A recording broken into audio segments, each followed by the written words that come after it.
अगर आप भी चाहते हैं सोनू म्यूजिक प्रेजेंट का ऑडियो वीडियो सबसे पहले आप तक पहुंचे, हमारे चैनल को सब्सक्राइब करना ना भूले और घंटी का बटन जरूर दबाएं। Presented by Sonu music. Holi है, होली है, सारारा, सारारा। आप सुन रहे हैं सोनू म्यूजिक की प्रस्तुति। भैया के तीन तीन गो साली रंग कवना में डाली, भैया के तीन तीन गो साली रंग कवना में डाली। बड़की बिया गोर छोटकी सावर मझली तिलवाली, बड़की बिया गोर छोटकी सावर मझली तिलवाली। बुझतिया जी जाची के जाली रंग कवना में डाली। भैया के तीन तीन गो साली रंग कवना में डाली।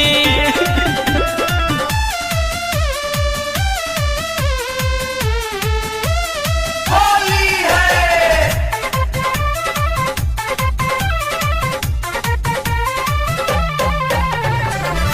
Presented by Sonu music. बड़की के बाटे दादा गोरे गोर गाल हो, देखी के मनवा करे मौलवी गुलाल हो, मौलवी गुलाल। होली है, बड़की के बाटे दादा गोरे गोर गाल हो, देखी के मनवा करे मौलवी गुलाल हो। छोटिया तो छनकतिया देखही में लागेले जाली, छोटिया तो छनकतिया देखही में लागेले जाली।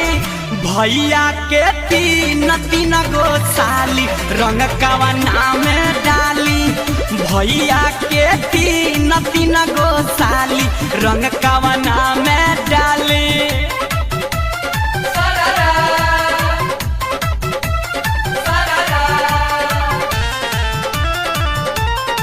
आप सुन रहे हैं सोनू म्यूजिक की प्रस्तुति।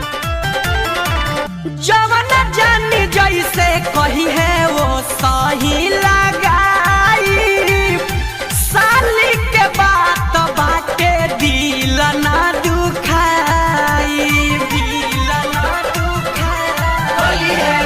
जवन जानी जैसे कही है वो सही लगाई, साली के बात बाटे दिल ना दुखाई।